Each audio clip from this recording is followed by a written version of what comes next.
was standing right there when she let go. I was begging you, please, but you still said no. I was washing my hair. You were washing your hands of the whole affair. What a drag, you let me down. Turn my back and you're not around.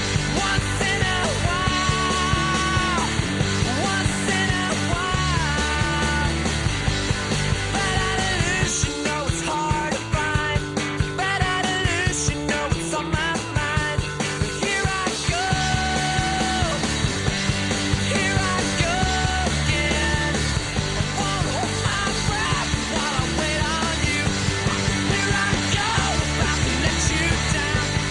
Here I go again.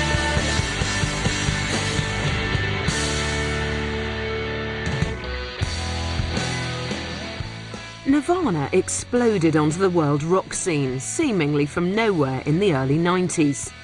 With their unique combination of sound, looks and attitude, Nirvana's timing was just right for young audiences at the time.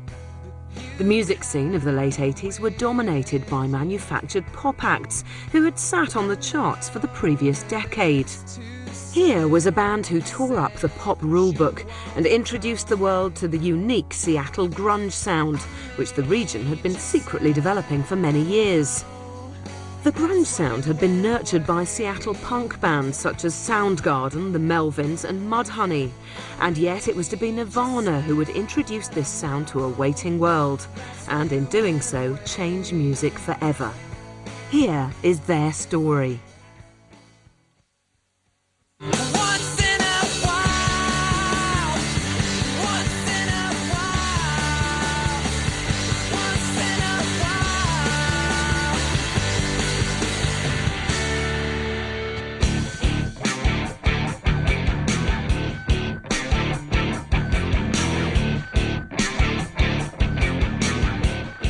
The local Seattle rock scene was developing the first rumblings of a new global sound way before Nirvana appeared on the scene.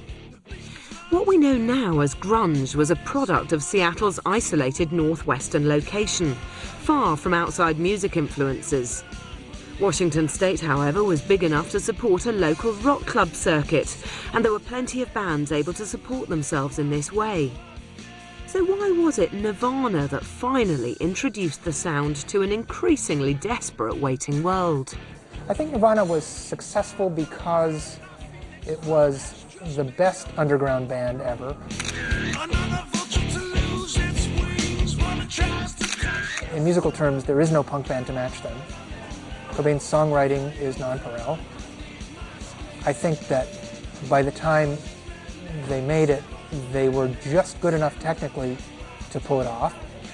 And I think that this extreme moral seriousness and at the same time the anarchic, goons-like silliness of the band appealed to children of all ages. You know, it fulfilled the original dream of rock and roll to keep us young forever. Catchy songs, I mean, you can hum them. And you can play them on an acoustic guitar and sing them around the campfire.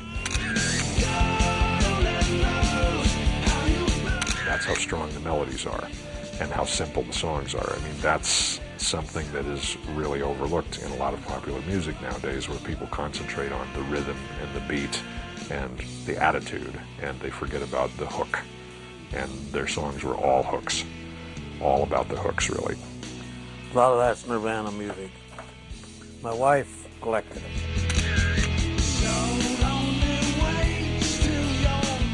Yeah, and every time I knew when they'd come out, she'd buy it. And I never did like it until I saw Kurt, I think it was on MTV, where he was just sitting out there playing the guitar and singing. Then you didn't have all that noise from the drums and the other hollering and hooting and stuff. And I thought it was pretty good then. I think it was the voice first, the lyrics second.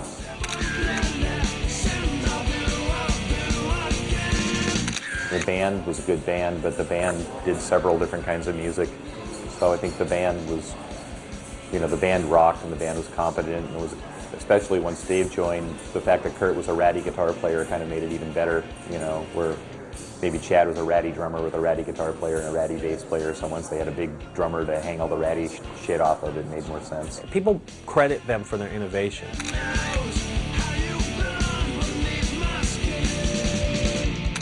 Expression of emotion in his singing and in his voice that is, that's more unique than the music, I think. Right, but Kurt, wasn't necessarily a Jimi Hendrix. He would get clear up on the fretboard and play bizarre, distorted noises, and mess around for a long time with noises like that, don't you think? Oh, yeah. And record it, and then distort his it. early tapes of just him playing guitar and singing that he'd make to a boombox were really horrible. Yeah.